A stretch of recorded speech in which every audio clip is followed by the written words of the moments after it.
Bom, falamos tudo isso. O que seria essa prática do jejum de dopamina, assim, para que você possa voltar a ter um sistema dopaminérgico normalizado? Quais Uhum. seriam os passos para que uma pessoa pudesse executar isso? Acho que eu e o Duprá a gente vai ter abordagens um pouco diferentes. Vou falar o que que seria, na minha visão, essa síncrona que você falou, né? Tocando junto com a sua vida, que é a realidade da maioria dos alunos do Neurofood, né? Então a primeira coisa seria o básico bem feito. Eu acho que não há escapatória para isso.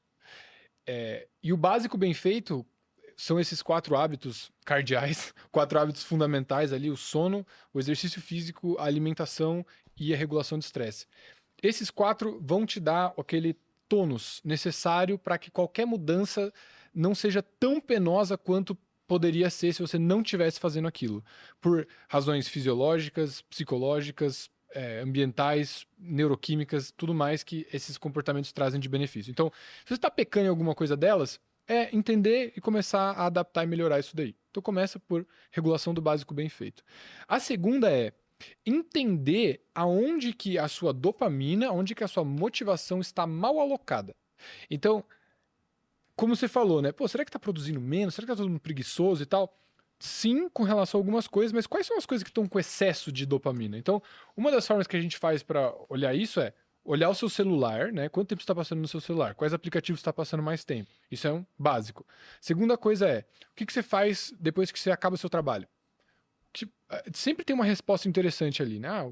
Eu vou pro meu celular de novo, ou eu vou beber, eu vou fumar cannabis, sei lá. Sempre tem alguma resposta interessante ali.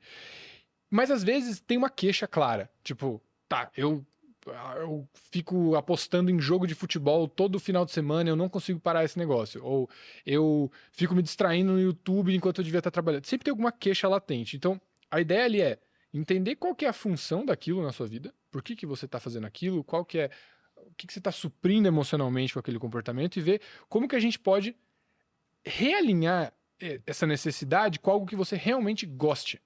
Então, é a ideia do pegar esse querer e colocar um gostar diferente. Então, às vezes, você quer alguma coisa, você precisa desse prazer instantâneo, você precisa desse negócio, mas às vezes vale a pena você começar a substituir por algo que demanda um pouquinho mais de tempo, um pouquinho mais de esforço. Um pouquinho mais de tempo, um pouquinho mais de esforço. Fazer uma vez por semana, 2 vezes por semana você troca, 3 vezes por semana e você vai aumentando gradualmente essa exposição. O terceiro ponto é como que eu gerencio a baixa? Como é que eu gerencio o período refratário de dopamina, né? O período refratário motivacional. Porque, eventualmente, você vai estar num momento que, tipo assim, você não quer treinar, você não quer comer, você não quer, você não quer ir dormir na hora certa, você quer algum prazer imediato, você está muito propenso. Como que eu faço para gerenciar esse momento? Que às vezes é um momento muito estressante. E aí, uma das coisas que a gente gosta de mostrar é a novidade, né? Crie espaços na sua vida para novidade, para coisas novas, porque a novidade é muito saliente, a novidade é muito dopaminérgica, inclusive é um dos mecanismos pela qual o seu feed é tão interessante. Você nunca sabe qual que vem a próxima coisa. É uma É a novidade. recompensa inesperada que você tinha É citado, né? recompensa inesperada. E a recompensa inesperada é que é meio aleatória. Essa aleatoriedade é muito importante. Inclusive é assim que os cassinos ganham tanta atenção nossa, porque uma recompensa aleatória tende a ser mais dopaminérgica do que uma recompensa certa. Porque o processo de recompensa certa gera uma adaptação muito rápida. E aí o nível de expectativa começa a se alinhar muito rápido. Você começa a. Você pode até ganhar, ganhar, ganhar. E se você tiver uma motivação futura muito grande, como eu quero acumular esse dinheiro, né? Então, se o Bruno tiver umas dicas boas aí de investimentos e tal, e você tem certeza que vai dar certo, você não vai se desmotivar para isso, mas porque você sabe que você enriquecer, crescer seu patrimônio tem uma motivação maior que está fora do próprio. Mas se é um jogo, por exemplo, você está jogando um jogo e você sempre ganha, você não está motivado a continuar. Então, no cassino, nos jogos online, qualquer coisa, tem essa aleatoriedade de às vezes você perde, às vezes você ganha, Com às vezes você certeza. perde, às vezes você ganha. Essa incerteza não permite que você adapte o seu sistema a fazer aquilo ficar menos estimulante. Então, novidade. Às vezes, tipo, você tá treinando, você tá indo na musculação toda semana e tá difícil de manter. Cara, vai fazer jiu-jitsu. Troca. Dá um susto no Você sistema. nunca sabe se você vai levar porrada ou não. Não, eu sei. No meu caso é meio constante É ainda. meio sempre, né? Aí então você vai fazer alguma coisa, você intercala isso com Como uma coisa você vai que você levar tem porrada, você não proficiência. sabe. Então, essa questão de gerenciar a baixa é muito importante. A novidade é uma prática importante, mas outras formas de regulação emocional também são importantes para gerar a baixa. E a primeira que vem na minha cabeça assim é aprender a contemplar as coisas, né? Aprender a ter um senso contemplativo, que é uma coisa que é meio que o contrário do ir buscar e ter e pegar, é o observar, é o pensar sobre. Curtir o seu presente. ali. Exato. Então, essa habilidade contemplativa e a novidade seriam o que está embaixo desse terceiro passo aí, que é gerenciar a baixa. E aí, por último, é você começar a observar o seu progresso. Porque observar o progresso também é motivacional e está Sim. dentro do próprio processo. Então, Isso é uma coisa que eu sempre repito. um, Nada motiva mais do que o progresso. Exato. Por isso que dividir também as tarefas em pequenas etapas é legal, porque você sempre está fazendo uma pequena etapa, então você está progredindo. e visualizar, sabe? Romantizar esse processo. Se você bota música, faz vídeo, sabe? Cria seja o personagem principal desse negócio, né? Não faça isso isolado, de uma forma punitiva, de uma forma, né? Tipo, eu preciso, porque eu sou um bosta, porque eu preciso fazer não sei o que lá. Não precisa ter essa pegada. Você pode fazer disso uma experiência prazerosa, né? Em última instância. No mínimo satisfatória. Então, são esses 4 passos, né? Você modular os estímulos, você alinhar o querer com o gostar, você aumentar a dopamina tônica e você gerenciar a baixa. E aí você ir progredindo aos poucos, construindo esse novo padrão comportamental. Porque daí a hora que vira hábito, esse tipo de coisa, aí tá no débito automático, né? Aí vai sendo pago, você nem tá vendo. Perfeito. Antes de passar pro Dopral, eu só pensei numa coisa aqui quando você falava dessa questão das recompensas inesperadas serem mais valiosas, em como no começo o TikTok, ele começou a roubar muita audiência do Instagram, porque o Instagram, agora ele mudou, mas lá atrás ele mostrava só o pessoal que você acompanhava. Então, naturalmente eu espero um certo tipo de conteúdo do Pra, da Malu, o pessoal que me segue espera um tipo de conteúdo, mesma coisa com o Lucas. Já no TikTok, não, ele te mostra conteúdo aleatório. Sai mostrando. E aí o pessoal ficava muito mais tempo no TikTok, inclusive o tempo de consumo de conteúdo lá ficou maior do que no YouTube, sendo que no YouTube eu entro às vezes pra ver vídeos de 3 horas. Nossa, E o cara lá só vendo vídeo, que era de 1 minuto, depois que foi pra 1 minuto e 30, 3 minutos, foi subindo o tempo, só por conta de aleatoriedade. E aí no Instagram eles mudaram o mecanismo pra começar a sugerir posts pras pessoas. E isso é uma faca de 2 gumes também, porque isso é o lado do consumidor, né? Você começa a ver conteúdo mais aleatório. E pro lado do produtor, você é visto de forma mais aleatória, o que estimula a pessoa a postar mais e aumentar a qualidade e o volume de produção. Sim. Então você tem os dois lados da equação da oferta e da demanda. A qualidade é meio Qualidade duvidoso é lá. completamente relativo. É que qualidade depende do público. Eu não assisto muito lá, Vamos chamar de mas toda vez que eu engajamento, assisto, eu fico engajante. meio... Exato, engajamento seria melhor. Eu fico meio assustada. Mas esse é o ponto, o cara pode ser muito pequenininho e engajar pra caramba porque fez alguma coisa, então entre produzir pro Instagram ou pro TikTok, o cara preferia produzir pro TikTok. Mas o que eu ia falando era nem isso. A questão é de como as redes sociais, os caras contratam engenheiros e pessoas ultra inteligentes pra afiar essas armadilhas dopaminérgicas Total. até a última potência, cara. Total. Então, por isso que criança na China também, o Xi Jinping proíbe TikTok pra criança. Porque não tem como, cara. É um negócio que é feito pra viciar, pô. Mas Dupra, por favor. E jogos também, né? Os caras do cassino Sim. também entenderam muito como funciona a mente Há humana. muito mais tempo. Não, e agora os sites de aposta americana, cara, eu vi nas eleições agora, os caras apostavam assim, no Joe Rogan, o Elon Musk vai falar a palavra Trump, e os caras apostando, tipo Meu assim. Deus! Não, tá num nível bizarro. Então, assim, eles entenderam muito como funciona o sistema da mente humana. Nada mais funciona sem aposta. E eu, assim, gostei muito, né? Acho que ficou muito completa a resposta do Lucas. Eu acho que eu divido, assim, na minha visão, sempre essa questão de sincrônica, recuperação sincrônica ou não, porque eu sugiro sempre, né, para as pessoas fazerem pelo menos a cada 6 meses, uma ejeção a cada 6 meses de, seja 2 ou 4 dias, porque realmente nesses momentos que você troca o ambiente inteiro, você consegue quebrar muito mais os hábitos.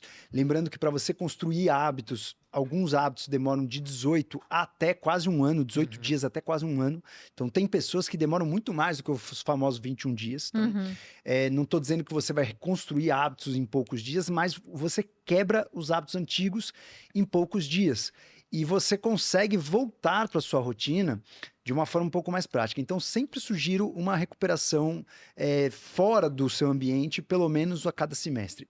Tirando isso, eu acho que são 2 pilares muito importantes para você recompor o seu sistema dopaminérgico.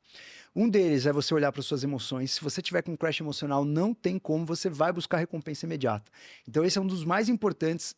Tem crash emocional, você vai buscar recompensa imediata. Se você tiver com menos crash emocional, e isso envolve também a sua autoimagem, sua autovalorização, aquelas pessoas que têm uma autoestima um pouco mais quebrada, um pouco mais frágeis, essas pessoas estão mais fadadas a entrar no ciclo de querer recompensa imediata para saciar esse buraco que tem na autoestima. Então, eu costumo olhar para o lado emocional e para o lado de autoestima. Feito isso, você já tem uma pessoa muito mais forte para lidar com o delta T da recompensa. Se a pessoa está bem emocionalmente e ela está se sentindo valorizada, ela mesma se olha no espelho, e eu não estou dizendo esteticamente, eu estou dizendo o valor de autoestima é um valor até de virtudes. A pessoa, se é virtuosa ou não, se ela tem uma fé, ela tem mais autoestima, se ela executa alguma coisa profissionalmente, tem mais autoestima. Então, tem vários itens que não envolvem só a estética. Então, a pessoa estar com a autoestima no lugar ajuda muito ela não ter um crash dopaminérgico. E aí, o terceiro ponto é olhar para o temperamento daquela pessoa. Existem pessoas que são sensation seekers, que são os dopaminérgicos mesmo, esse termo veio em 1964, e que são as pessoas buscadoras de sensações. Essas pessoas são dopaminérgicos clássicos. E que não adianta você lutar contra a sua natureza. O que você tem que fazer é entender o seu ritmo. Entender, inclusive, quando você entra na famosa ressaca da dopamina. Então você vai sempre, se você é um sensation seeker, buscar o pico de dopamina e depois você vai ter um crash. E o que você tem que aprender a fazer? Você tem que aprender a ler essa oscilação. E você tem que aprender a trabalhar com essa oscilação, né? Da outra vez que eu vim aqui, a gente estava falando com o Kaique, e ele estava contando, né, que o Thiago vem aqui, grava não sei quantos mil vídeos, bate a meta dele, e depois ele fica um tempão sem gravar. Ele entendeu o ritmo dele. Ele entendeu, talvez, como ele é muito produtivo em algumas épocas, e depois ele tirou o pé outras. Então, eu me lembrei dessa fala deles, porque isso, eu acho que é a grande habilidade do Sensation Seeker, é não lutar contra essa natureza e entender seu ritmo de oscilação e aceitar isso. O que você tem que fazer para aceitar isso? Diminuir o seu nadir, né? Diminuir quando você tem o crash. Quando você tiver o crash, você, por exemplo, você tem um crash de dopamina e você sabe que você é viciado em redes sociais, ou você sabe que você é viciado em pornografia, fica longe do celular, do computador de qualquer jeito, como se você fosse um viciado em droga. Porque você tá no crash, então você tem que saber quando vem o crash e aceitar esse crash. E aí você tem que saber quando vem a fase realmente de produtividade dopaminérgica. Então, se conhecer o seu temperamento. Ponto número 4 é você modular a sua resposta ao estresse. Quanto mais estressado você tá, você pode ser um gênio. Se você estiver estressado, você vai tender a ser um pouco mais burro, tomar piores decisões. Você vai, é o que eu brinco, né? Você quer transformar o Einstein no burro, é colocar ele no estresse. Então, se você é uma pessoa espiritualizada, se você é uma pessoa que vê coisas e de repente você tá no estresse, você perde essa capacidade. Se você é uma pessoa que tem intuição, você tá no estresse, você perde essa capacidade. Se você é uma pessoa racional, você tá no estresse, você vira uma pessoa puramente emocional. Então, olhar para o seu fator de estresse, né? Para sua vida mesmo, e entender o que você pode fazer para modular esse estresse. E para finalizar, só estou pegando pontos complementares aqui para não falar mais do mesmo, olhar para o seu vício químico, porque todo mundo tem vício químico, por exemplo, em cafeína. A cafeína, ela faz um pico de dopamina, principalmente se você é virgem na cafeína. Se você usa cafeína todos os dias... Não tem mais ninguém virgem no Brasil de café. Quase não tem. O Brasil é um dos lugares que mais se consome. A gente consome muito café. Então, se você é virgem de cafeína, você toma um cafezão preto, você vai ter assim um pico de dopamina e você vai ter super motivação, trabalhar voar alta, etc e tal. Agora, se você toma café todos os dias, a cafeína só vai te jogar pro basal. Ela só vai te jogar pro tônus da dopamina. Então, você não vai ter mais o pico.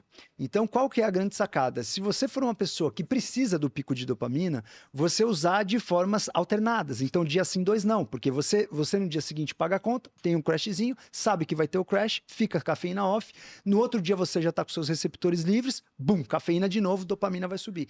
Então, eu falei só da cafeína, mas tem pessoas usando Venvance, tem pessoas, a lisdexanfetamina, tem pessoas usando anfetaminas. Então, você tem que olhar para aquilo que a gente falou no começo. A dopamina vai ser construída através da tirosina, vai se transformar em L-dopa pela tirosina hidroxilase e se transformar em dopamina pela tirosina decarboxilase. O que acontece? Você tem coisas que estimulam essas enzimas. Então estimula uma maior formação de dopamina. Então você pode repor tirosina, você pode usar mucuna prurins, você pode, por exemplo, tomar um banho frio, que você pode aumentar a sua dopamina em 200%. Você pode usar, por exemplo, alguns outros stacks que chama-se, por exemplo, Bromantan, que é um stack russo, um suplemento russo, que ele estimula a tirosina hidroxilase, estimula você a produzir mais L-dopa. Então tem muitas coisas que você pode olhar para aquela pessoa e falar, putz, a pessoa toma Venvanse há 5 anos, o que eu vou fazer com ela?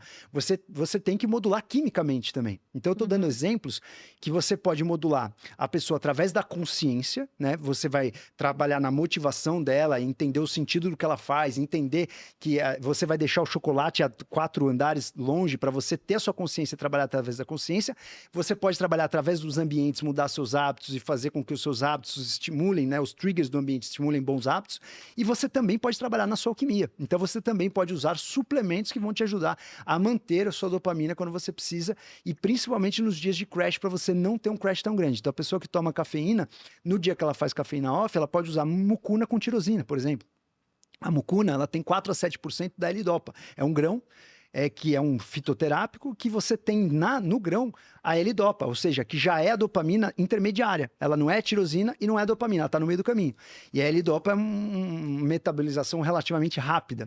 Então você pode usar a mucuna no dia do crash da cafeína, ou seja, você pode brincar com a sua alquimia para você estar com a sua dopamina mais em dia, né? Você tem muitas coisas que podem utilizar para que isso aconteça. Então, acho que esse é o resumo, né, para complementar a resposta do Lucas, no sentido de que você pode agir para ter o jejum de dopamina. Jejum de dopamina não é ficar sem dopamina, mas é você aprender a trabalhar no melhor do seu potencial com a dopamina e você saber quando você vai surfar o crash e quando você precisa estar com a sua dopamina alta para fazer acontecer, para se motivar e se conhecer e entender o seu ciclo e a sua oscilação. O grande segredo para você estar no bem-estar é você ter essa oscilação de olhar para o futuro, desejar algo a mais, mas estar muito e muito satisfeito com o presente.